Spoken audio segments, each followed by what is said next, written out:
Ipoprotesta ng Pilipinas ang panibagong panggigipit ng China sa ating mga barko na nangyari malapit lang sa Pag-asa Island at Palawan. Sa Bajo de Masinloc naman, sinusuri ng Coast Guard di lang ang floating barrier ng China, kundi pati ilang namatang istruktura sa bahura. May report si Bam Alegre.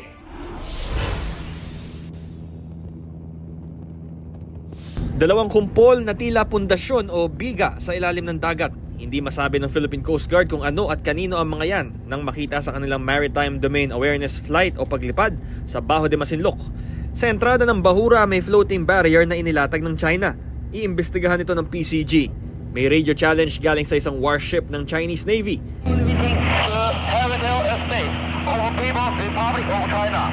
Pero sa pambihirang pagkakataon, walang barko ng China Coast Guard sa mismong lagoon. Sa halip, nasa labas ang mga barko ng CCG at ilang Chinese Maritime Militia vessel. Tila nagmamasid sa 5 barko ng BFAR at 2 barko ng PCG na may hatid na krudo at ayuda sa mga Pilipinong mangingisda. Naroon din ang MV Mamalakayan ng BFAR na nagkakarga sa mga nahuling lamang dagat ng mga Pinoy. 2012 pa kontrolado ng China ang Bajo de Masinloc o Scarborough Shoal na nasa loob ng ating 200 nautical mile exclusive economic zone. Ang standoff doon ang nagbunsod sa Pilipinas na ihabla ang China sa Permanent Court of Arbitration na pumabor noong 2016 sa ipinaglalaban ng Pilipinas na walang basihan ang pag-angkin ng China sa shoal, desisyong hindi kinikilala ng China.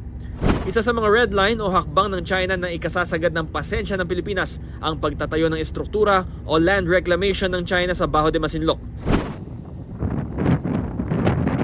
Sa Kalayaan Islands naman, ramdam ang girian ng Pilipinas sa China. Sa Sandy Cay na bahagi ng territorial waters ng Pag-asa Island, binomba ng tubig ng CCG Vessel 21559 ang BRP Datu Pagbuaya ng BFAR na nagsasagawa roon ng maritime patrol. Binunggupan nito ang stern ng vessel na nag-iwan ng bahagyang pinsala. Pati ang BRP Datu Sanday ng BFAR pinuntirya rin ng mga barko ng China. Walang nasaktan sa mga sakay ng mga barko. Nagpalipad din ng China ng helicopter mula sa kanilang Navy vessel. Ayon sa PCG, hindi bababa sa 15 ang Chinese Maritime Militia vessel. May 5 CCG vessel at isang Chinese warship ang nasa palibot ng Pag-asa Island. Na hindi lang basta exclusive economic zone, kundi territorial sea o teritoryo na mismo ng Pilipinas. This is the closest that the Chinese Coast Guard harassed and bullied BFAR vessel. It only has a distance of 1.6 to 1.8 nautical miles. Yes, very close to Pag-asa Islands. Maituturing na ba itong paglabag sa soberanya ng Pilipinas? Yes, because we have territorial sea dito sa areas na to. It's always been very concerning because we are dealing with the lives of the crew of the BFAR or even the Philippine Coast Guard personnel. Walang mga barko ng PCG sa Pag-asa Island ng mga sandaling iyon. We have BRP Melchora Aquino patrolling the vicinity of Skoda Shoal yesterday.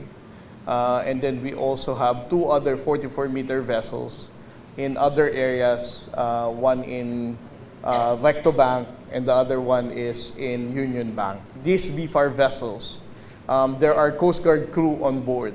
Sa naratibo ng China, illegal daw na pumasok sa tinatawag nilang Nansha Islands ang mga barko nating tagumpay raw nilang naitaboy.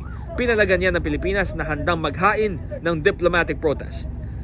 Mula sa West Philippine Sea, Bam Alegre nagbabalita para sa GMA Integrated News.